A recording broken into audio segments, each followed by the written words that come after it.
pour vous dire un peu qui je suis. J'étais professeure de lettres classiques pendant de très nombreuses années en Normandie, parce que mon mari était normand, il est décédé depuis, donc je suis veuve. Et c'est lui qui m'a amenée à la théologie. Je n'étais pas spécialement croyante, mais lui avait fait des études de théologie. Et ce qu'il y a, c'est qu'après, on n'a pas vraiment vécu la foi exactement de la même manière. Parce qu'en plus, moi, j'avais un père protestant et une maman catholique. Et du coup, pour moi, c'est très riche parce que je ne me considère pas du tout... j'ai été élevée dans la foi catholique, c'était le choix de mes parents, mais en fait, je me considère comme chrétienne. Et du coup, je me dis que peut-être cet amour des textes m'est venu par cette filière protestante. Donc vraiment, je rends grâce à mes parents de cette double culture. Voilà, j'aimerais tellement que tout le monde arrive à se comprendre et à se réunir, etc. Si bien que moi-même, je fréquente en fait aussi bien les temples que les églises catholiques, que j'ai le droit de faire des prédications dans les temples et pas dans les églises. Bon. Dieu merci.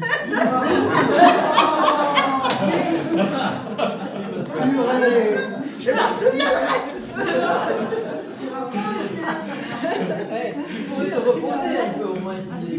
Sinon,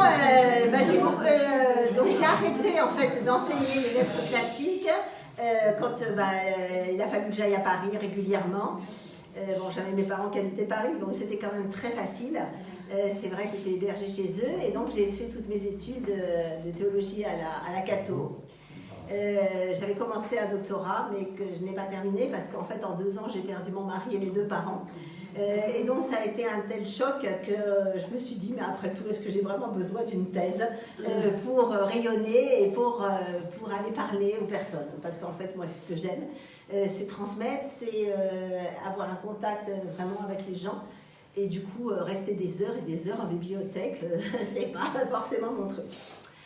Et puis, du coup, j'ai pris la décision l'année dernière, parce que j'enseignais à la Cato, à Paris, surtout les premières communautés chrétiennes et Saint-Paul. J'avais fait un travail avant sur Jean, mais moi je trouvais Jean trop calme, tandis que Saint-Paul, ça correspondait plus à mon tempérament. Donc en fait, je me suis attachée à Paul. Et puis j'ai donné des cours en présentiel, en ligne, le grec biblique, Saint-Paul, les prophètes après, parce que les prophètes m'intéressent aussi beaucoup. Et donc l'année prochaine à Gélone, je donnerai un cours sur les prophètes. Et en fait, j'ai quitté Paris parce que c'était trop chargé émotionnellement pour moi. Et du coup, je me suis dit, qu'est-ce que je veux vraiment? C'est la mer et le soleil. La sœur de mon mari qui habite Frontignan, et donc j'ai choisi de m'installer à Frontignan. Donc j'ai tout laissé et j'ai donné ma démission de la Cato et j'ai dit maintenant je vais à Frontignan. Et je ne m'attendais pas à ce qu'on me tire tout de suite par les cheveux et et j'étais récupérée à Gélone et du coup j'ai donné cette année un cours là sur les actes des apôtres. Et vous voyez par exemple tout à l'heure ce qui m'a beaucoup choqué, c'est que dans le chapitre 8 là, des actes, Régis, c'est ce que je lui ai dit avant qu'il parte, je lui ai dit mais Régis, il ne faut pas croire que tout était rose dans la première communauté, parce qu'en plein milieu du texte, il y a le problème de Simon le magicien qui vient foutre le bazar. Donc il faut prendre en compte ces difficultés. Or là, vous avez un texte, parce que ça c'est les textes qu'on vous donne à lire le dimanche, c'est une catastrophe, parce qu'on vous donne un texte lisse, sans problème, où tout va bien. Mais c'est pas comme ça la réalité des choses. Donc je l'ai consolé en lui disant mais c'est pas comme ça dans l'évangile. Il savait très bien d'ailleurs, mais bon. Donc on nous fait croire aussi des choses qui ne sont pas en fait dans les textes. Et moi je me bats pour ça, pour que on réhabilite les textes tels qu'ils sont et avec des traductions, de vraies traductions, et pas des choses soit édulcorées, soit transformées, soit etc. Donc j'ai fait les actes des apôtres et puis aussi les femmes dans l'Ancien Testament. Donc c'est ça dont je vais vous parler aujourd'hui, mais alors vraiment c'est pas une conférence au sens strict dans le sens où voilà, c'est pas un travail léché, etc. C'est plutôt un compte-rendu et un témoignage de ce que j'ai partagé avec les étudiants cette année. Et j'ai donné mon dernier cours ce matin, vous voyez, bon, donc c'est encore un peu tout frais. Et alors, j'avais choisi de parler des femmes, mais dans une certaine perspective, j'avais posé la question, femme biblique, la loi ou la vie? Que défendent ces femmes du Premier Testament quand elles contournent les lois ou la loi? Alors, dans l'Ancien Testament, on retient souvent les grands prophètes, Abraham, Moïse, les grands rois, David, Salomon, célèbres évidemment pour avoir fait rayonner leur alliance avec Dieu, transmission d'étapes de la loi, exercice du pouvoir et de l'autorité selon les règles divines. Quant aux femmes, on relève souvent leur côté négatif. Ève la désobéissante, responsable du péché de l'humanité, les matriarches, Sarah, Rebecca, Rachel, célèbres pour leur stérilité, et pour leur ruse, habiles à contourner tout ce qui semble être imposé par Dieu ou par les hommes. Pour les femmes, la seule raison d'exister semble être la procréation. Alors on se souvient du cri de Rachel en Genèse 30, voyant qu'elle n'avait pas donné d'enfant à Jacob, son mari, Rachel devint jalouse de sa sœur, Léa. Elle dit à Jacob, « Donne-moi des fils, sinon je vais mourir. » Jacob s'enflamma de colère contre Rachel et dit, « Suis-je à la place de Dieu, moi? C'est lui qui t'a empêché d'avoir des enfants. » Bon, vous imaginez le choc. L'impératif donc de fécondité donné par Dieu dans le premier récit de la création dans la Genèse pèse lourd sur les épaules des femmes. Elles sont responsables de la vie et de la descendance du peuple d'Israël. Mais les autres, celles qui ne sont pas mères, à quoi elles servent? Et quelles lois suivent-elles au juste? Quel rôle jouent-elles? Alors c'est à partir de ces constatations que j'ai décidé cette année de m'intéresser au rapport que les femmes de l'Ancien Testament entretiennent avec la loi, avec les lois. Vont-elles à leur rencontre, comme il semblerait dans certains cas, ou au contraire, dans d'autres cas, ne les appliquent-elles pas jusqu'au boutisme? Que recherchent-elles? Quel est leur mode opératoire, leur action, leurs paroles, leurs réflexions? Alors les narrateurs bibliques étant des hommes qui ont écrit quand même pour des hommes, ils ont mis en valeur les êtres de leur propre sexe et n'ont pas souvent rendu compte des faits et des gestes des femmes, encore moins de leurs pensées intimes. C'est pourquoi quand au détour des récits elles apparaissent, soyez, messieurs, attentifs, soyez attentives, mesdames. Alors, j'ai retenu dans mon travail cette année avec les étudiants 4 axes principaux. Alors, je ne vais pas évidemment tout vous redire, mais je vous dis quand même à peu près ce que j'ai fait, qui concernent les femmes et les lois. J'ai vu les femmes et les lois divines, les femmes et les lois royales, les femmes et la loi du Lévirat, et les femmes et les lois littéraires, en choisissant à chaque fois quelques femmes représentatives. Bon, et évidemment, là, en 45 minutes, je n'aurai pas le temps de tout dire, mais je vais essayer de vous présenter quelques petites choses. Alors, les femmes et les lois divines de la création. Alors, nous avons pris comme exemple la première d'entre elles, dont je vous ai parlé tout à l'heure, la mère des vivants, Ève. Dans les 2 récits de création au début de la Genèse, il y a 3 lois divines qui se dégagent.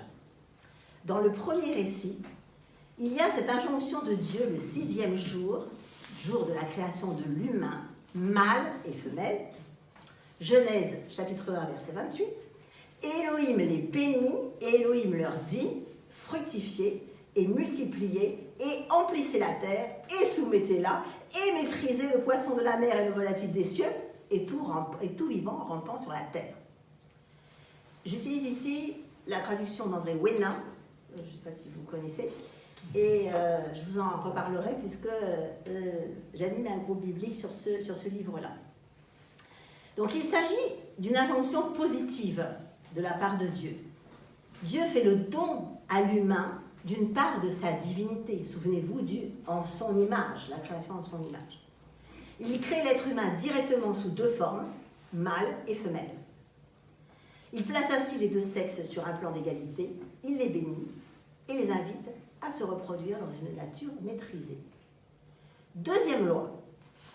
Dans le second récit, après avoir planté un jardin avec plusieurs arbres, dont l'arbre de la vie au milieu du jardin et l'arbre du connaître bien et mal, traduction d'André Wénin, Dieu donne un ordre restrictif est limité à un seul être, non sexué, cette fois-ci, à Adam, donc l'humain. Et voici la prescription, en Genèse 2, de tous les arbres du jardin, manger tu mangeras, mais de l'arbre du connaître bien et mal, tu n'en mangeras pas, car au jour où tu en mangeras, mourir, tu mourras. Je fais exprès la même répétition qu'il y a dans le texte en hébreu. Et là, on est dans une situation de manque. Dieu n'a pas encore créé la femme, et l'humain lui apparaît seul. La création de la femme s'avère laborieuse, mais pour humain, il ne trouva pas de secours comme son vis-à-vis, dit le texte. Notons que le secours n'est pas une simple aide, mais le terme hébreu « ézer » est employé ailleurs dans la Bible pour désigner le secours divin, ce qui n'est pas rien. D'autre part, le « comme » son vis-à-vis, « kenegdo » en hébreu, est ambigu. C'est à la fois une relation de proximité et de conflit, ce qui augure plus ou moins bien des relations entre les hommes et les femmes. Dieu fait tomber une torpeur ensuite sur l'humain, puis le récit continue.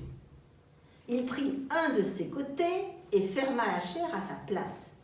Et Adonai Elohim construisit le côté qu'il avait pris de l'humain en femme, et il la fit venir vers l'humain. Alors le côté, c'est tsela en hébreu, qui n'a jamais voulu dire la côte, mais bien le côté, ce qui signifie par ailleurs dans la Bible, notamment, on parle des côtés de l'arche d'alliance. Ce que la Septante, vous savez, la version grecque de la Bible hébraïque, a bien compris, parce qu'elle a traduit par pleura, et pleura, en grec, ça veut bien dire le côté.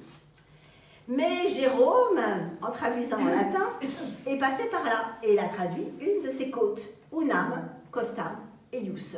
Et costam donne côte, en français. Donc on traduit, et on trouve encore des traductions par côte. Troisième loi, qui semble ne concerner que l'être humain masculin.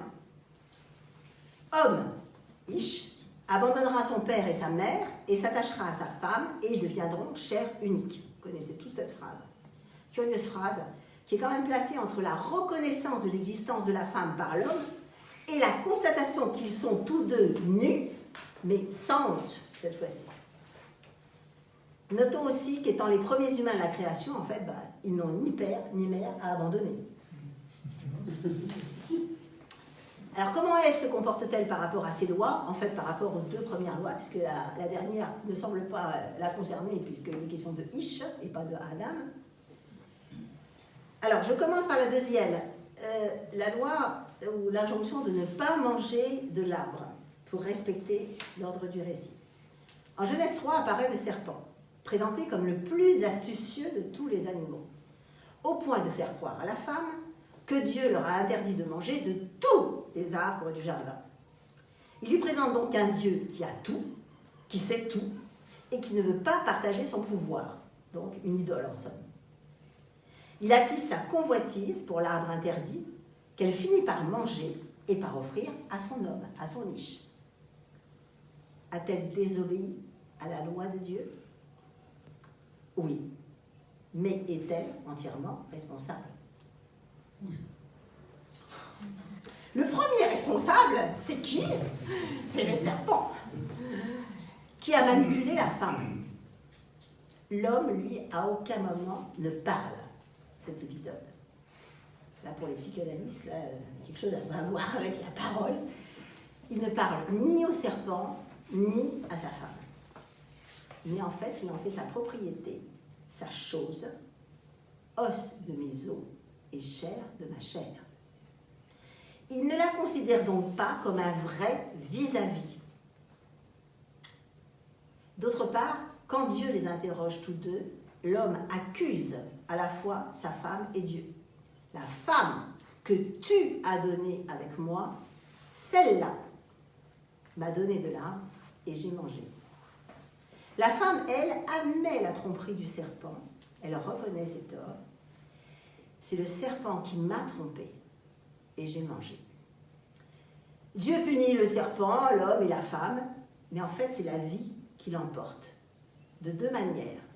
Première manière, alors que l'homme vient d'être condamné à finir poussière par Dieu, il donne le nom d'Ève à sa femme, Hawa, car elle fut mère de tous les vivants, C'est la même racine que Chai en hébreu qui veut dire la vie. Deuxième manière, c'est que Dieu préserve l'arbre de vie en le mettant sous bonne garde des chérubins. Donc, comme le dit André Wena, je crois que là il a tout à fait raison, le but poursuivi par Adonai Elohim, quand il barre à l'humanité l'accès à la vie, c'est en fait de lui garantir, paradoxalement, l'accès à la vie. C'est effectivement ce qui se passe dans la suite du récit, puisque l'homme et la femme vont concevoir 3 enfants, Caïn, Abel et Seth. Donc Ève obéit en fait à la première loi divine, qui est l'injonction à la fécondité. Cependant, elle obéit de manière très bizarre, parce que de la même façon que l'homme s'était approprié sa femme Isha, femme, car de Ish, elle a été prise, elle s'écrit à la naissance de Caïn, j'ai acquis un homme avec Caïn. Donc, kaniti, j'ai acquis, ça vient du verbe kana quand même, qui veut dire acheter, posséder, acquérir. Donc, elle en fait sa propriété, sa possession. En plus, avec Adonai. Donc, où est passé le père biologique? Elle met la main sur son enfant. Et d'autre part, elle dit, donc j'ai acquis un homme, c'est-à-dire Ish. Or, ce terme de Ish, normalement, est réservé à son mari, à son homme. Donc, le père biologique est évincé et remplacé par Adonai. Pour André Wena, alors je ne sais pas si on peut aller jusque-là, mais enfin, il dit, c'est à voir aussi avec la psychanalyse, mais André Wena est très influencé par la psychanalyse, c'est une relation de type quasi-incestueuse, où le fils possédé occupe en réalité la place du mari possédant, puisque, souvenez-vous, os de mes os et chair de ma chair. D'autre part, le verbe kana est proche aussi d'un autre, Caïn, c'est à la fois le kana, possédé, mais c'est aussi très proche d'un autre verbe qui est kané en hébreu et qui veut dire être jaloux, donc qui explique après la jalousie de Caïn pour son frère Abel, dont les offrandes sont honorées par Dieu et pas les siennes. Donc, est-ce que ça serait, du coup, après la condamnation par Dieu de la parole que sa mère a prononcée qui revient sur Caïn? Et puis, le récit continue, Genèse 4, et elle continua à enfanter son frère Abel, qui lui est présenté comme un ajout, quelqu'un qui vient après, et comme le frère du premier, et non comme un vrai fils. Bon, en plus, Abel, ça vient de Evel en hébreu, qui veut dire la buée, la vapeur, donc celui qui compte pour rien. C'est dire son manque de consistance et d'existence. Donc en fait, comme le dit André Wena, il y a là en fait une double injustice par rapport à ses enfants. C'est que Caïn, c'est le fils qu'on possède, et puis Abel, c'est le fils qui ne sert à rien, qui ne compte pas. Et là encore, où est le père biologique? Il ne réapparaît dans le récit qu'à la fin du chapitre 4, pour la conception, parce qu'il faut bien quand même un père pour concevoir, pour le troisième fils, Seth. Mais à aucun moment, le père ne prend la parole. Il y a vraiment un défaut de la parole dans la Genèse. Où est le vis-à-vis promis? Alors avec les étudiants, on s'est amusé à faire le parallèle avec la femme du Cantique des Cantiques et avec la relation entre le il et le elle, qui évidemment est une relation complètement à l'opposé de la relation homme-femme de la Genèse, parce que là, le vis-à-vis est réalisé. L'homme et la femme se cherchent, ils dialoguent, ils parlent en jeu, en tu.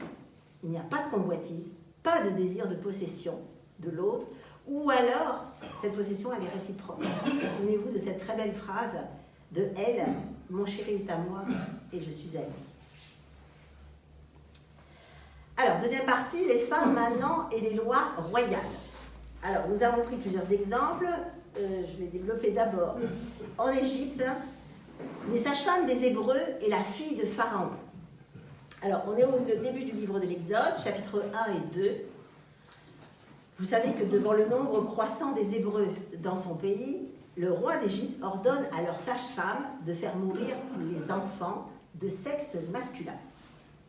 Et la réponse des sages-femmes, ça vaut quand même son pesant d'or, elles disent, elles sont pleines de vie. Avant que la sage-femme n'arrive auprès d'elles, elles ont accouché. Vous voyez, là aussi la vie. Voilà. Il y a vraiment cette idée de vie. Et les Hébreux, du coup, se multiplient de plus belle. Et le texte souligne bien que c'est grâce à la crainte que les sages-femmes ont de Dieu que la descendance des Hébreux est favorisée. Alors qu'en fait, Dieu n'est pas intervenu, qu'il n'a donné aucun ordre aux sages-femmes.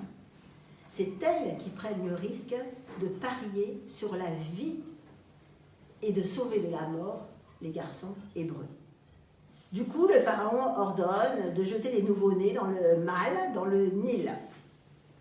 C'est ainsi que la mère du futur Moïse dépose son nouveau-né dans une caisse en papyrus.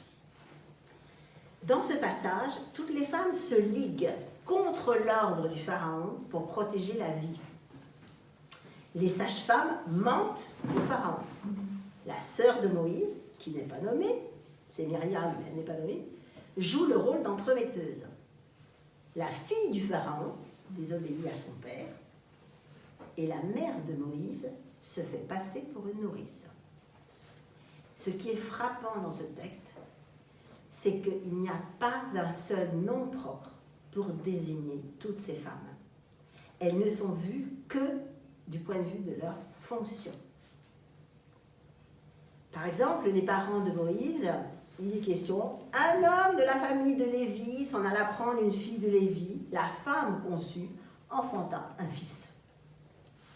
Myriam n'est pas nommée, mais elle est appelée sa sœur, la jeune fille, et la mère devient une nourrice chez les femmes des Hébreux. La fille du pharaon n'a pas de nom, ni ses suivantes non plus. Et le nouveau-né, dans tout le texte, est désigné comme fils, enfant, garçon.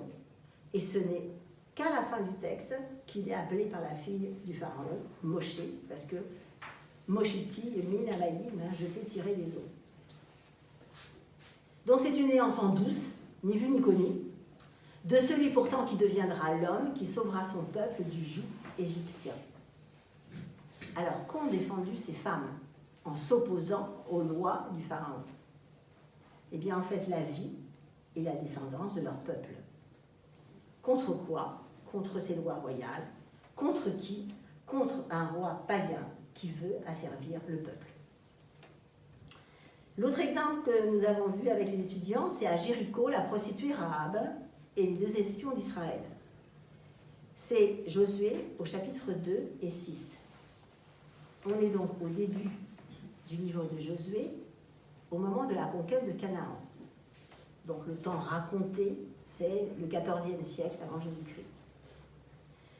Le peuple s'approprie peu à peu le terrain, passe de l'est du Jourdain à l'ouest, et vu les énormes murailles de Jéricho, Josué veut s'emparer de la ville par ruse et non par la force.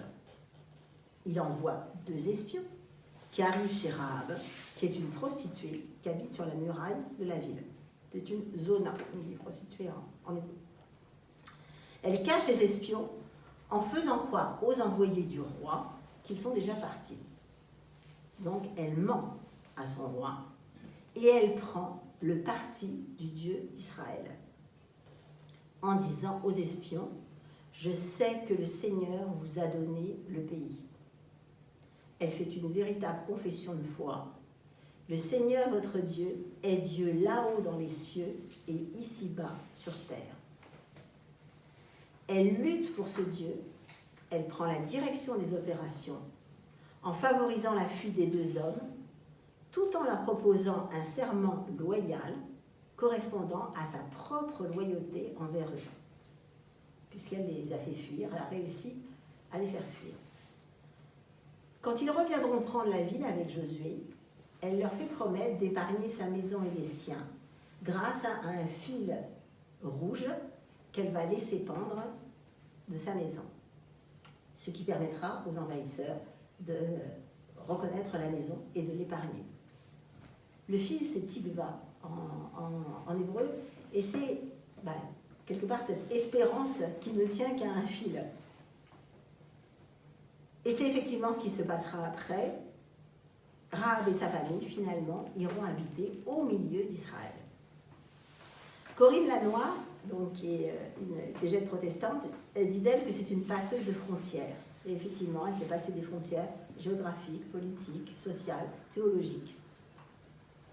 Et dans la tradition chrétienne, dans la généalogie de Matthieu, généalogie de Jésus au premier chapitre de Matthieu, vous avez cette phrase « Salomon engendra Boaz de Rahab ». Alors, est-ce que c'est Salomon, le fils de David, bon, qui serait lui-même l'époux de Rahab? C'était peut-être le nom d'un des deux espions. Et puis Rahab, elle est aussi dans la lettre aux Hébreux, où on félicite sa foi, et elle est citée aussi dans la lettre de Jacques, où elle est juste pour ses œuvres, à l'exemple d'Abraham. Donc vous imaginez, Rahab, une prostituée, qui va être mère de Bose, on va voir après, qui risque sa vie en sauvant celle des messagers ennemis, qui permet le siège de Jéricho, qui se convertit à Dieu, qui risque sa vie, et finalement la sauve, ainsi que sa famille. Mais en fait, elle a bien désobéi à son roi.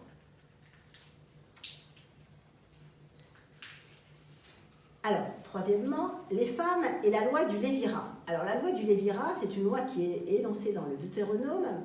Le terme Lévirat vient du latin lewir, qui veut dire le beau-frère. Alors, en fait, pour lutter contre l'absence de descendance et pour la survie d'un nom, le frère d'un homme marié, mort sans descendance, assure la postérité en épousant sa veuve. Son beau-frère ira vers elle, la prendra pour femme et fera à son égard son devoir de beau-frère. C'est le point de vue des hommes. Mais à partir du verset 7, le point de vue change. Il s'agit de l'action de la femme. En cas de refus du beau-frère, elle lui retire sa sandale et lui crache au visage. Ce qui signifie qu'on éduque bien les femmes à accomplir cette loi coûte que coûte. Il s'agit en fait de relever, de ressusciter le nom du premier mari. Et ce qui est intéressant, c'est qu'en hébreu, comme dans le texte grec de la Septante, c'est le même terme qui désigne le fait de ressusciter le nom que le terme qui est utilisé pour la résurrection. Alors, on a appris avec les étudiants deux exemples, deux femmes qui vont forcer les hommes à appliquer la loi, mais de manière différente. Nous avons pris l'exemple de Tamar, c'est en Genèse 38. Alors, Tamar est une Cananéenne, donc elle est d'origine étrangère. Elle est mariée à Er, l'aîné des 3 fils de Juda, le fils de Jacob. Mais Er, dit le texte, déplaît au Seigneur qui le fait mourir. Resté veuve sans enfant, son beau-frère Onan l'épouse selon la loi du Lévirat. Mais celui-ci meurt également, parce qu'il n'a pas voulu procréer pour le compte de son frère. Voici ce que dit le texte. Quand il s'unissait à la femme de son frère, il laissait la semence se perdre à terre pour ne pas donner de descendance à son frère, ce qu'il faisait déplut au Seigneur, qui le fit mourir, lui aussi. En pratiquant le coït interrompu, Onan refuse la procréation, la descendance et donc la vie. Tamar devrait alors devenir l'épouse du 3e frère, Shéla, ce qui lui est refusé par son beau-père Juda, sous prétexte que son dernier fils est trop jeune. Mais on devine facilement que Juda croit Tamar responsable de la mort de ses 2 autres fils. On ne connaît pas les pensées de Tamar non plus, mais au vu de ses actions, on les devine. Le texte dit « Elle voyait bien en effet que Shéla avait grandi sans qu'elle lui soit donnée pour femme. » Que fait Tamar? Elle couche finalement avec son beau-père, Juda, à son insu, en se faisant passer pour une prostituée et en se voilant le visage pour ne pas être reconnue. Elle choisit donc sans état d'âme de jouer le rôle d'une prostituée pour avoir accès à la procréation, en forçant Juda à respecter autrement et malgré lui une loi, donc la loi du Lévirat, qui est quand même une loi patriarcale. Alors le comportement de Tamar semble répréhensible. Est-ce une extension abusive de la loi du Lévirat ou est-ce un inceste? Parce que quand même, coucher avec son beau-père, ça ne le fait pas. Pourtant, le récit ne l'accable pas. Ces deux premiers maris, dit le texte, déplaisaient au Seigneur. Et Judas lui-même, après avoir failli la faire brûler, reconnaît sa justice, en même temps qu'elle se fait reconnaître de lui, parce qu'elle avait bien pris la précaution de lui demander, c'était le prix de la passe, n'est-ce pas, des gages, son sceau, son cordon et son bâton. Il proclame, elle a été plus juste que moi. Tzadka mimeni, en hébreu, tzedaka c'est la justice. Dans le texte, elle passe donc de prostituée, zona, à juste. Il y a des points communs avec Rahab. Elle est étrangère, prostituée. Elle fait un contrat. Il y a ce fameux cordon qui ressemble au fil rouge de l'histoire de Rahab. Et elle apparaît, elle aussi, dans la généalogie de Jésus, dans le premier chapitre de Matthieu. Judas engendra Pharez et Zara, enfants de Tamar. Ce récit de Tamar est vraiment un petit chef-d'œuvre d'ironie. Parce que l'ironie naît de l'opposition entre l'ouverture des yeux de Tamar, je vous ai vu tout à l'heure, elle voyait bien, et l'aveuglement de Judas, qui n'a rien vu. Bien que voilée, Tamar garde bien les yeux en face des trous et elle gère parfaitement la situation à son avantage. Son beau-père, au contraire, malgré ses yeux grands ouverts, ne la reconnaît pas et ne se rendra compte de rien jusqu'à la fin, jusqu'à ce que Tamar l'arrache à son aveuglement. Et par la ruse, elle donne une descendance à Judas et surtout, elle conduit Judas à une sagesse et à une justice qui est pour le moins contraire au conformisme ambiant. Deuxième exemple, Ruth. Bon, vous savez qu'un livre entier lui est consacré, il porte son nom. L'histoire de Ruth, elle est dite datée du temps des juges. C'est une très jolie histoire de femme, de terre, de descendance, de vie et d'amour entre Ruth et sa belle-mère Noémie et entre Ruth et Bose. Cette fois-ci, il ne s'agit pas de peuples opprimés ou menacés par des puissances étrangères, mais de peuples menacés par la famine. Donc c'est d'abord une histoire de gens qui ont faim, qui luttent pour leur survie. Noémie doit quitter son pays. Il y eut une fois une famine dans le pays. Du coup, un homme de Bethléem émigra dans la campagne de Moab, lui, sa femme et ses deux fils. La femme étant Noémie. C'est ce qu'on appellerait aujourd'hui des émigrés alimentaires. Donc en hébreu, c'est le guer, l'immigré qui doit quitter son pays parce qu'il n'a pas à manger. Il est à la recherche de pain.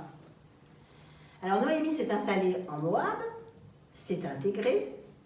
Ses deux fils ont épousé des Moabites, Orpa et Ruth.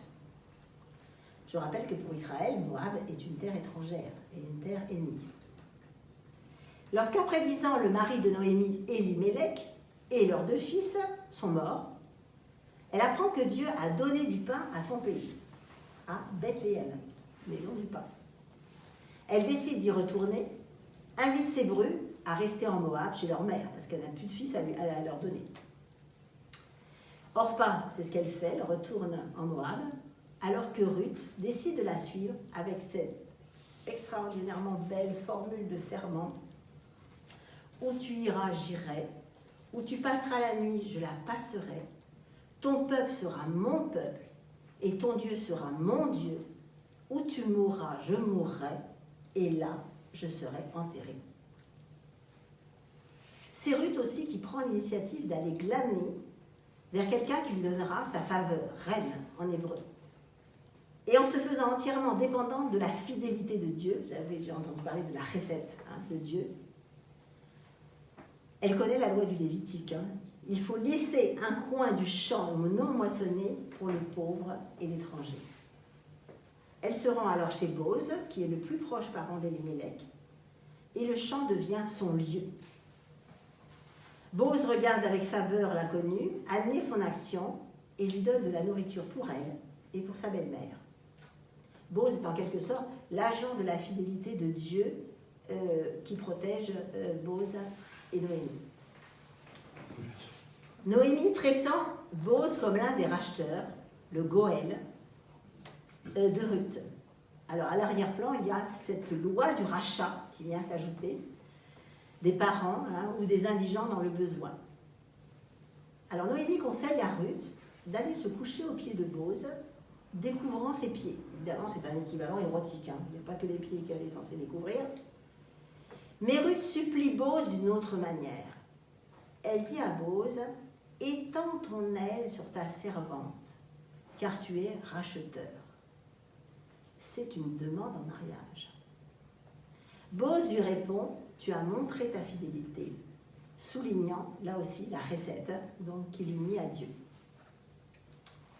Mais l'existence d'un racheteur plus proche et surtout la mention inattendue d'un champ de Noémie qui n'est pas cultivé a l'air de menacer le couple. Bon, finalement, tout se termine bien. Ruth est rachetée avec le champ et elle est épousée par Boz qui relève le nom du défunt, donc loi du Lévirat. Et donc le champ non cultivé de Noémie, qui est stérile, elle ne peut plus avoir de fils, va fructifier grâce à Boz et à Ruth. Et très curieusement, dans le texte dit que le fils de Boz et de Ruth est en fait celui de Noémie, parce que c'est le nom qui est relevé. Les voisines donnent le nom d'Oved, qui veut dire serviteur. Ruth est glorifiée. Le texte dit qu'elle vaut mieux pour Noémie que 7 fils. De fait, elle a, on va dire, accompli jusqu'à l'extrême plusieurs lois. La loi du rachat, la loi du glanage, la loi du Lévirat. Elle a aussi, elle, de nombreux points avec Rahab et Tamar. Elle est étrangère. Elle est quasi prostituée parce que c'est quand même le rôle que sa belle-mère lui avait donné auprès de Boz.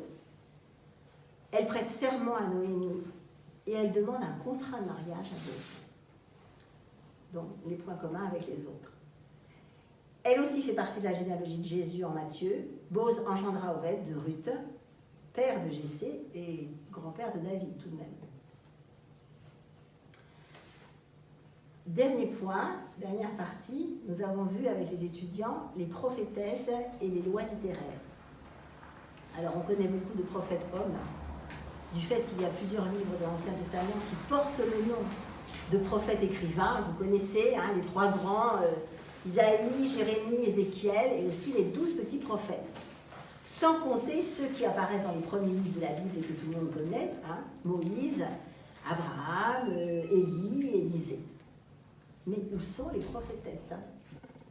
Alors en fait, le Talmud en mentionne 7, Sarah, Myriam, Déborah, Anne, Abigail, Hulda et Esther.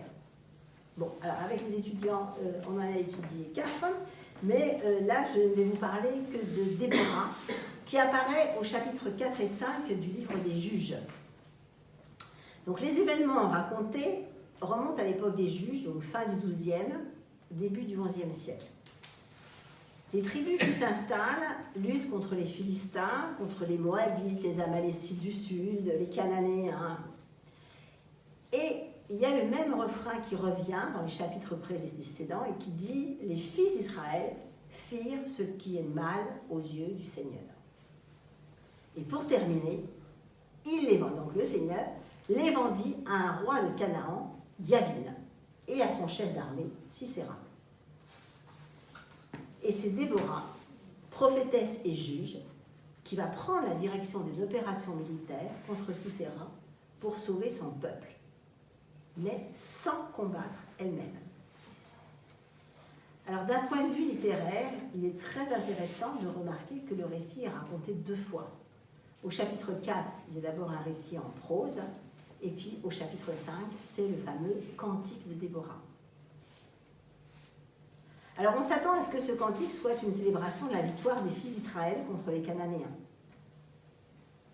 Mais ce n'est pas tout à fait ça, parce qu'à certains moments, le récit est vécu au présent, comme si on y assistait. En plus, il est chanté à la fois par Déborah et par Barak, qui est le général israélite. Mais finalement, celui-ci disparaît au fil du texte pour laisser place à un jeu qui est manifestement uniquement celui de Déborah. Alors si on compare les deux chapitres, on voit bien qu'au chapitre 4, donc dans le récit, en tant que prophétesse, elle répond à un appel de Dieu. Le Seigneur Dieu d'Israël a vraiment donné un ordre. Alors qu'au chapitre 5, c'est elle qui prend l'initiative de son plein gré, en disant cette très jolie phrase, « Mon cœur va au commandement d'Israël, à ceux qui, dans le peuple, s'offrent librement. » Elle s'exhorte elle-même de manière très vive et répétée, « Éveille-toi, Déborah, éveille-toi, lance un chant. » Au chapitre 4, comme prophétesse également, elle annonce la suite des événements.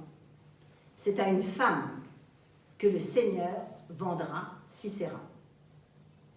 Au chapitre 5, elle ne fait que se répandre en bénédiction et en louange pour le Seigneur, qui est le véritable vainqueur, pour le peuple, et pour Yaël, dont elle fait une longue louange. C'est cette femme, en fait, qui tue Sisera avec ruse, courage et sans ménagement.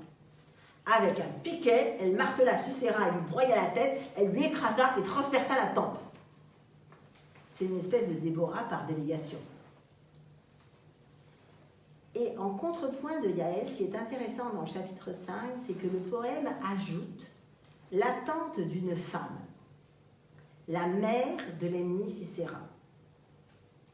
Ne voyant pas son fils revenir du combat, elle regarde par la fenêtre à travers le grillage. Très jolie notation. En se demandant les raisons de son retard.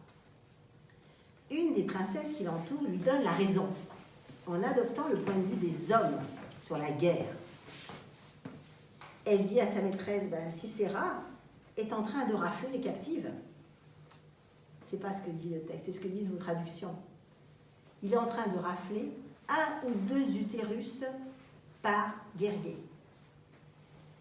Bon, vous voyez, donc utérus pour la fécondité. On est toujours au même point aujourd'hui. Hein. Et il va aussi accumuler un butin de riches étoffes. Et ce jeu de regard et cette réflexion en disent vraiment long sur le rôle des femmes, pour lesquelles la guerre est une menace constante, une constante hésitation entre la mort et la vie. Et le texte enchaîne directement, et le pays fut au repos pendant 40 ans. Ainsi, Déborah, avec l'aide de Yaël, son bras armé, donc 2 femmes, une au début et une à la fin, a apporté la paix à son peuple et est désignée dans le cantique par Barak lui-même comme mère en Israël. Incroyable, mère.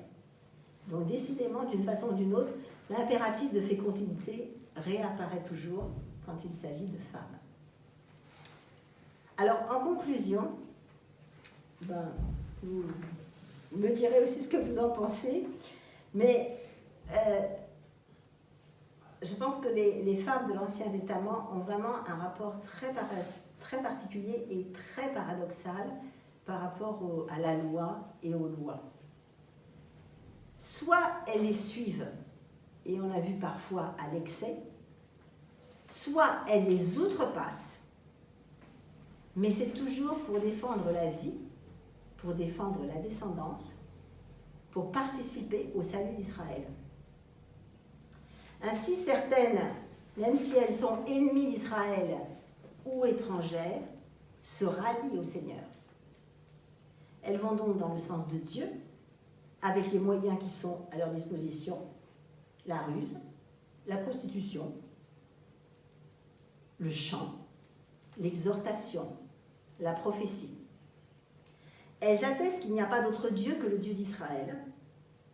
Elles ont une profonde foi en lui et elles apportent toujours joie et paix. Alors je pense que pour aujourd'hui, quand l'Église s'interroge sur la théologie des ministères, elle devrait relire ces textes. S'inspirer de ces femmes puissantes, c'est-à-dire ces femmes puissantes de Léa Salamé, là, pour leur confier un ministère de la parole et de la prophétie.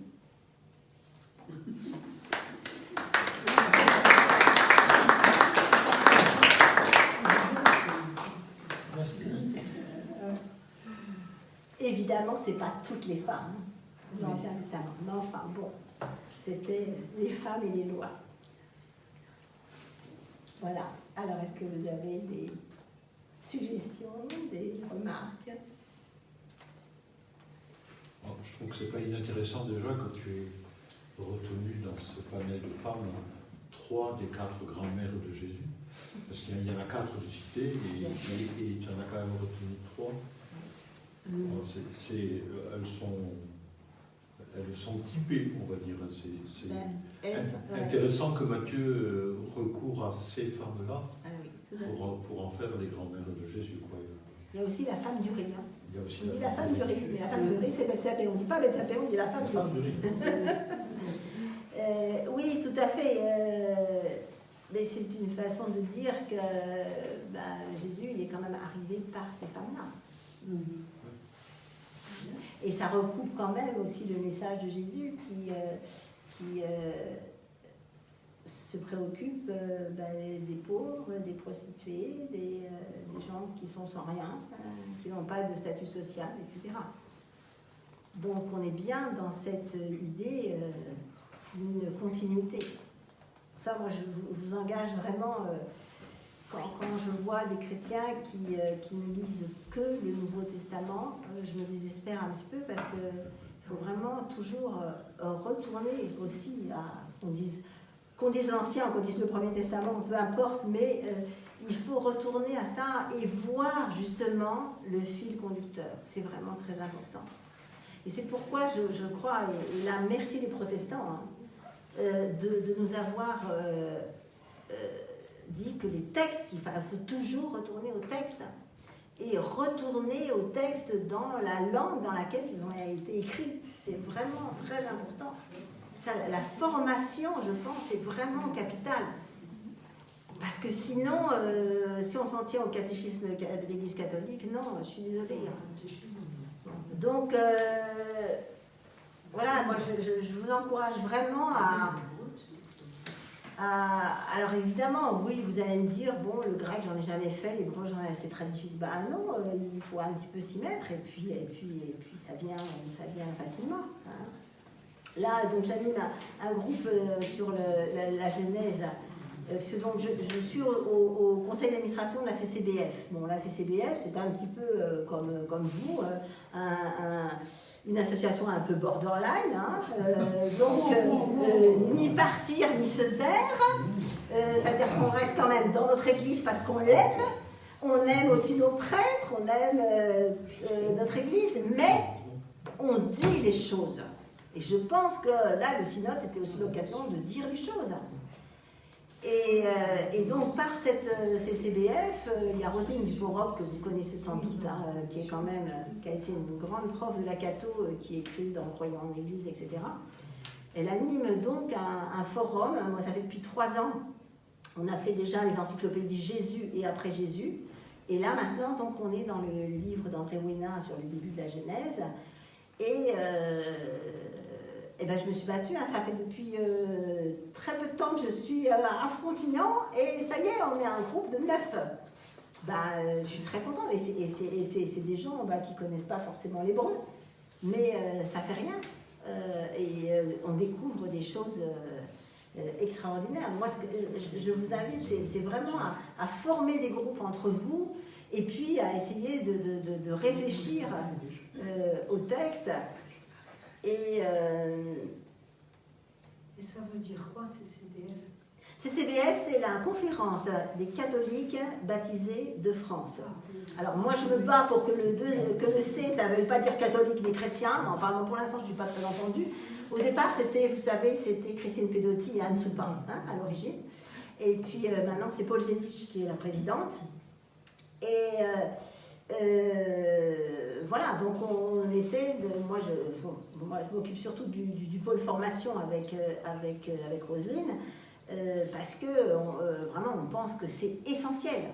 C'est essentiel. Si les gens ne se forment pas, ils croient tout ce qu'on veut, et puis souvent, c'est pas. Et à chaque fois, moi je suis vraiment très surprise, mais à chaque fois que je me mets dans un texte biblique que je connais déjà, et je découvre de nouvelles choses, quoi.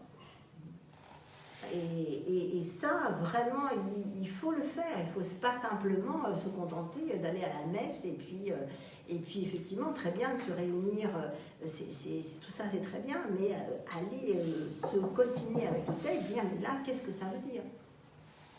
Et on découvre, parce que quand même c'est depuis une cinquantaine d'années qu'il y a des femmes qui font de la théologie vraiment, qui sont reconnues comme théologiennes, biblistes, exégèses, et je peux vous dire, les femmes elles lisent pas le texte de la même manière que les hommes, c'est très bizarre, mais c'est comme ça.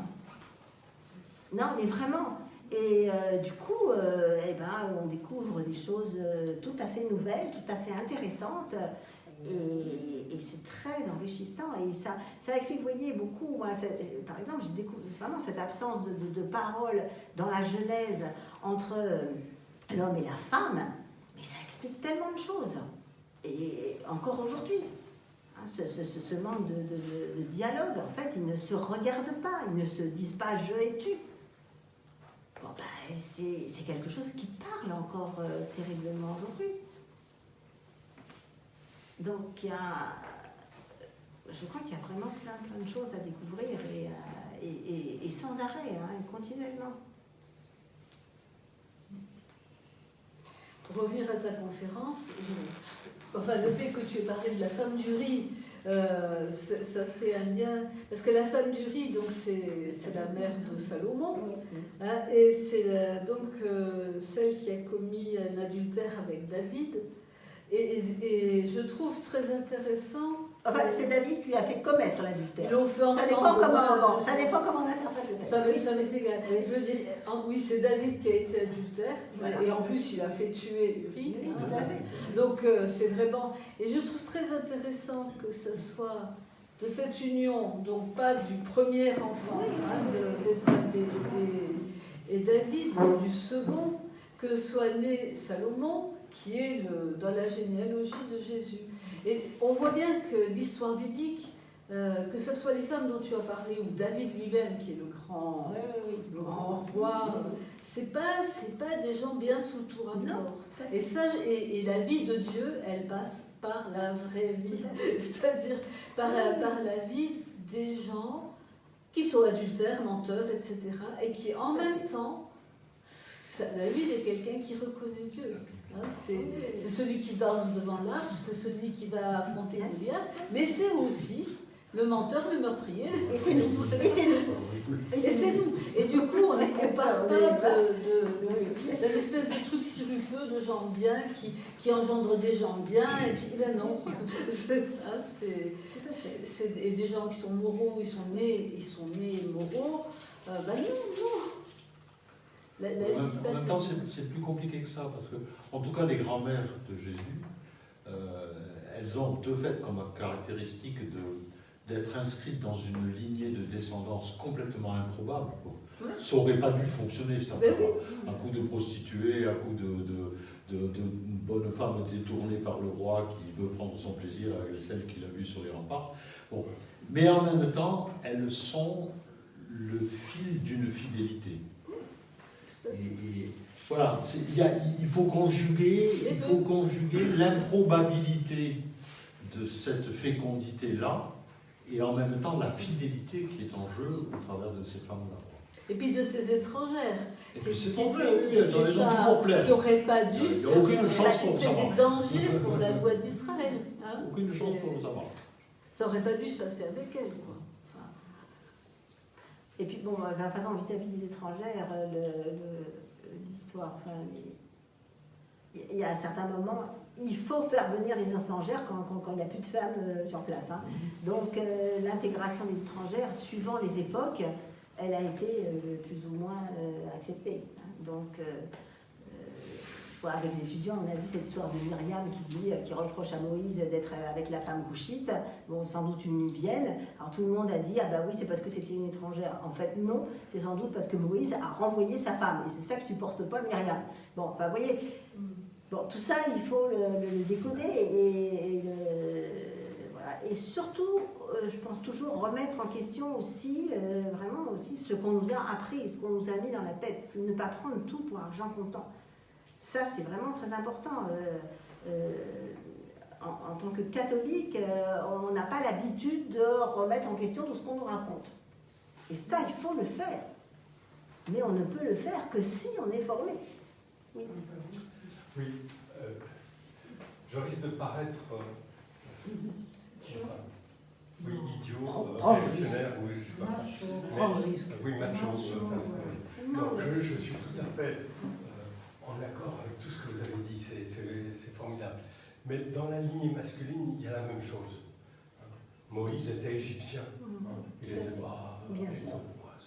C'est évident. Donc tout ça, c'est une réécriture. Bon, alors après, suivant les époques, on va insister sur l'un ou sur l'autre. Je veux dire, les deux la lignée masculine et la lignée sont exactement pareilles. Il y a autant de cons, d'adultères d'un côté que de l'autre. Il n'y en a plus chez les hommes parce qu'il y a plus d'hommes dans la Bible déjà. Excusez-moi, c'est une boutade. Effectivement, notre société issue je sais pas quoi, du 19e siècle a insisté sur, etc. Bon, voilà, mais il faudrait voir ça en miroir, c'est exactement quand même l'un et l'autre. Autant de saints que de salauds, etc. Et que, voilà, bon, c'est... Non, mais tu as tout à fait raison, bien sûr. Et puis ça met en lumière le dialogue homme-femme, c'est-à-dire le dialogue raté ou le dialogue réussi. Mais on sort de la guerre des sexes. Hein. Tout à fait. C'est-à-dire et on voit que dès cette époque-là, quand même, c'est dans la Bible, c'est déjà que bon, pourtant, qui est un monde patriarcal, malgré tout, déjà là, les hommes et les femmes se parlent. Enfin, et ça, je crois que c'est... Et bon, dans l'Évangile, c'est aussi repris par Jésus. Je veux dire que la Bible n'autorise pas, j'allais dire, le silence des femmes et leur leur tais-toi et fais ce qu'on te dit, quoi. Enfin, hein, c'est-à-dire qu'elles arrivent à s'exprimer malgré l'empêchement de s'exprimer quand même. Oui, mais la Bible, c'est pas cette question du dialogue ou du pas dialogue, de la supériorité ou de la... Ça n'est pas spécifique à la Bible. Tout à fait.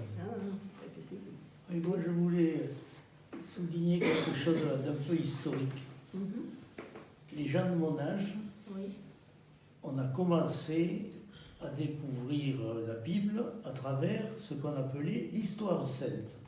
C'est-à-dire, c'était des recueils de morceaux choisis. J'avais 16 ans, j'étais scout quand j'ai acheté ma première Bible de Jérusalem. D'accord ? Et à ce moment-là, on lisait la Bible, mais il y avait quelques notes sur la Bible de Jérusalem. Je veux dire, depuis, on a appris à relire la Bible et à écouter des gens comme vous qui sont allés chercher les choses.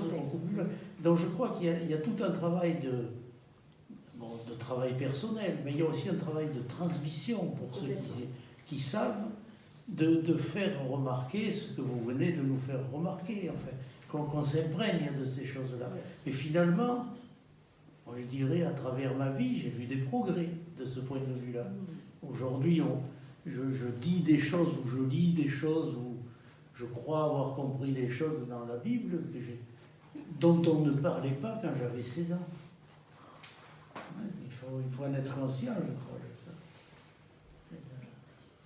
Alors, vis-à-vis de ça, j'ai une autre question, c'est-à-dire qu'effectivement, il faut lire la Bible, il faut avoir les bonnes traductions, il faut effectivement se poser des questions historiques, comment ça a pu s'écrire, etc., à quel moment, et ainsi de suite. Ça, c'est essentiel. Mais on se dit, mais Jésus, il ne connaissait pas le dernier livre historique qui était paru là-dessus. Et donc, notre foi, elle est fondée sur quand même autre chose, c'est-à-dire que malgré ça, il y a quelque chose qui passe indépendamment des contraintes sociologiques, historiques, etc. Il y a une parole qui se transmet. Oui, mais ce que je disais, c'est que, tout à fait d'accord avec vous, mais qu'il faut toujours aller regarder quand même ce qui se disait avant et comment on est arrivé aussi à Jésus.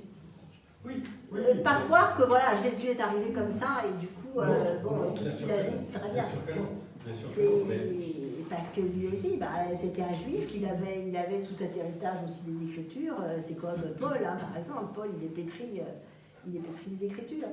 Bon, mais comment il en est arrivé justement à croire en Jésus? C'est quand même assez incroyable. Ouais. Donc il y a à la fois un saut, mais il y a aussi un fil conducteur. Oui, mais au bout du compte, on ne peut être que ébloui. Comme on peut l'être parce qu'on a été, tout d'un coup, on est devenu croyant. Je veux dire, oui, on n'a pas lu la Bible, on n'a pas lu le truc, on n'a pas eu toutes vos conférences, oui, on n'a pas eu tout ça, et d'un seul coup, on reconnaît notre sauveur, etc. Donc, alors après, on peut relire tout ça, c'est éminemment important, c'est éminemment... Mais quand même, il y a quelque chose d'inouï. Complètement. Et qui est inexplicable et qui ne ressort pas ni de l'histoire, ni de la biologie, ni de la compréhension de la guerre des sexes ou de n'importe quoi, mais qui est notre foi. Oui, mais ce qu'il y a, c'est que vous pouvez aussi toucher les gens de différentes manières. C'est-à-dire que vous, ce qui vous a touché, c'est effectivement l'homme Jésus. Mais vous pouvez très bien toucher quelqu'un. Moi, je sais que j'ai été touchée parce que je connaissais le grec, que je suis allée dans les textes, et que... Mais je me suis dit, mais ça ne correspond pas du tout à ce qu'on me raconte. Donc, moi, ça a été aussi la curiosité intellectuelle qui m'a aidée à croire. Et c'est pour ça que je pense que la foi ne s'oppose pas du tout à la raison et aux idées, mais que l'un peut s'enrichir avec l'autre. Donc en fait, vous avez les voies d'accès à la foi, elles sont différentes et multiples. Donc il n'y a pas forcément, vous voyez, une manière d'être touché. Mais il me semble que ce que dit Arnaud, c'est qu'à toutes les époques, cette parole est passée. C'est ça qui est mystérieux. C'est-à-dire qu'on continue l'histoire sainte. Et qu'à notre époque, on aborde les choses autrement, mais évidemment qu'avant nous, avant l'historico-critique, des gens ont compris les choses, ont entendu le cœur de la foi, avec d'autres médiations. Je pense à tout ce que faisaient les pères de l'Église. Bien sûr. Et avec aussi des erreurs mais c'est la vie humaine, c'est ça qui est passionnant, quoi. Oui, puis chaque époque comprend aussi à sa façon, de manière avec sa médiation, mais elle n'est pas forcément supérieure à la précédente ni inférieure à la suivante. Et tu vois, maintenant qu'on a justement tout cet apport de la psychanalyse, bon, alors après, il ne faut pas que ça devienne non plus le schéma par lequel on comprend la Bible, mais je veux dire, je pense que ce qui a fait exploser vraiment les études bibliques, sont toutes les sciences humaines. Parce que les sciences humaines ont apporté vraiment une bouffée d'oxygène. Parce qu'on a compris les choses d'un point de vue sociologique. On ne s'occupait pas du tout de sociologie avant. On a compris les choses d'un point de vue psychanalytique, ou d'un point de vue féministe, ou d'un point de vue narratif. Bon, et je veux dire que ces sciences humaines, en fait, nous aident beaucoup aussi à avoir différentes approches de la Bible et enrichissent le texte. C'est ça qui est formidable. Et du coup, il n'y a pas une seule, ce que je ne veux surtout pas vous dire, c'est qu'il y a une seule façon de comprendre, pas du tout. Mais qu'il y a un enrichissement progressif, un petit peu comme les midrashim chez les juifs, chacun il va de son commentaire et on rajoute, mais c'est très bien. Ça montre le foisonnement, la richesse des textes, et on se dit quand même que ces textes qui sont encore lus aujourd'hui, mais c'est extraordinaire. C'est donc qu'ils avaient une complexité, des potentiels de signification. C'est la parole. C'est la parole. C'est quand même assez extraordinaire. C'est la parole qui traverse Qui toute traverse les l'histoire. époques. Oui. Et qui à chaque fois est relié à d'autres choses qui enrichissent. Moi, je suis toujours impressionnée par les fresques qu'on peut voir dans des églises, comment au XIIIe, au XIVe siècle, ils exprimaient les textes choses, bibliques. Tout à fait. C'est incroyable. Il y a de la théologie dans de nombreuses fresques. Et Bon, à cause de ça, les artistes, ils n'ont pas toujours été. Quand un artiste qui représente Paul tombé de son cheval, il n'y a jamais eu de cheval. Oui, Quand on représente Marie-Madeleine en prostituée, elle n'était pas prostituée. Bah, je veux dire aussi, il y a eu des interprétations artistiques qui ont aussi détourné ou fait croire des choses qui n'étaient pas dans les textes. Et ça, c'est aussi la liberté de l'artiste. Hein. Mais bien entendu, sinon il y a la beauté, je suis bien d'accord avec vous.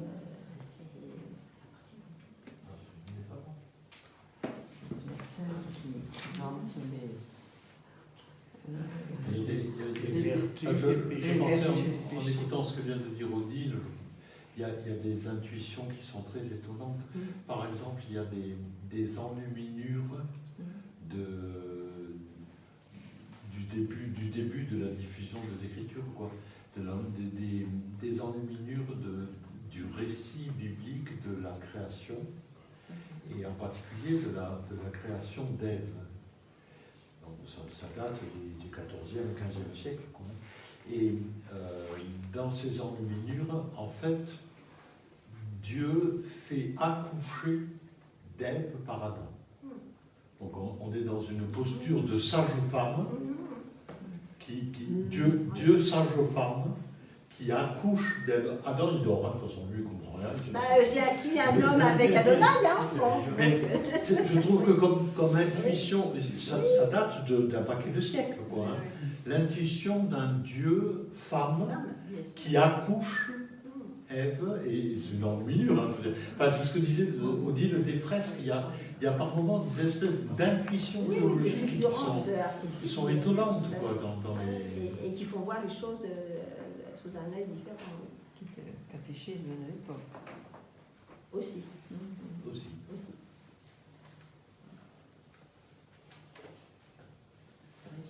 Ben oui. Est-ce qu'il y a encore quelqu'un qui veut dire quelque chose? Oui. Chantal? Non. Oui. Non, j'ai sonné. Oui, simplement, cette histoire biblique, personnellement, je pense que ce sont des contes qui ont traversé le temps et qui justifient l'humanité du Christ. Oui, c'est une façon de dire. Voilà, Du Christ, les Juifs, non. Hein, il n'est pas tombé du Oui, mais enfin bon, il n'y a pas que le Nouveau Testament non plus. Je veux dire, pour les Juifs, tout le Non, mais moi je trouve que c'est important, justement, qu'il ait traversé toute cette histoire, qui, moi, à mon avis, elle est inventée. Pour moi, c'est purement inventé. Mais Matthieu, quand il a écrit ça, il l'a fait à dessein. Il n'a pas fait ça par hasard. Il a voulu montrer que le Christ, que l'issue du Christ est totalement humaine, quoi. Voilà. Et tous ces arnicroches qui traversent les époques sont l'histoire de l'humanité. C'est la vie. C'est la vie. Oui. Mais ce n'est pas forcément la réalité. Non, évidemment, c'est sûr. Non, pas du tout forcément la réalité. Là, ce sont des histoires. Moi, je ne dirais pas que c'est des contes, parce que le conte, chez nous, c'est très péjoratif. Mais, ça n'a pas de fond. Ou alors, c'est des contes. Disons, d'abord, il y a différents types de récits, mais c'est vrai qu'on ne nous raconte pas une histoire. Hein, c'est du sens qui passe et c'est de la vie. Mais on nous raconte une histoire qui est passée par des croyants depuis qu'il y a des gens qui ont parlé et écrit. Voilà, et c'est leur histoire qui arrive jusqu'à nous. C'est-à-dire aux histoires de généalogie, de génération et de l'action de Dieu avec l'humanité. Hein, donc après, ça ne nous raconte évidemment pas comment le monde a été créé. Hein, mais que pour les croyants, ils ont compris qu'il est créé par quelqu'un, enfin, avec une... on n'est pas seulement un produit de cellules qui se développe et puis voilà, pour aller... C'est un grand point d'interrogation. On n'en sait rien. C'est un grand point d'interrogation. On n'en sait rien. C'est-à-dire que quand je dis ça, je veux dire qu'on ne peut pas se réduire soi-même, ni les autres, à ce qu'on est biologiquement. Voilà. Il y a une dimension de parole qui nous traverse, qui nous fonde et qui fait partie de nous. Enfin, on n'est pas des animaux. Enfin, on n'est pas des animaux comme les autres. Je veux dire, parce qu'en ce moment, on serait tenté de penser qu'on est des animaux. On est seulement des animaux. On n'est pas des animaux comme les autres. Il y a la parole. Et cette parole est l'origine de la vie. Alors, bien sûr qu'on ne sait pas, hein, mais je veux dire, cette histoire-là, c'est quand même l'histoire de la rencontre de la parole et de la chair. Enfin, c'est... Bon, depuis le début, et puis encore après, nous... Si tu enlèves la parole dans la vie de quelqu'un, il devient fou. On est des animaux avec la caractéristique de pouvoir aimer.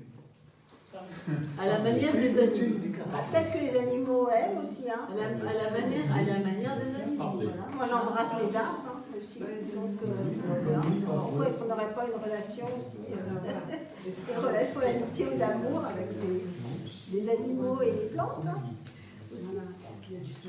Bon, je vais vous laisser dormir. Oui. Merci beaucoup.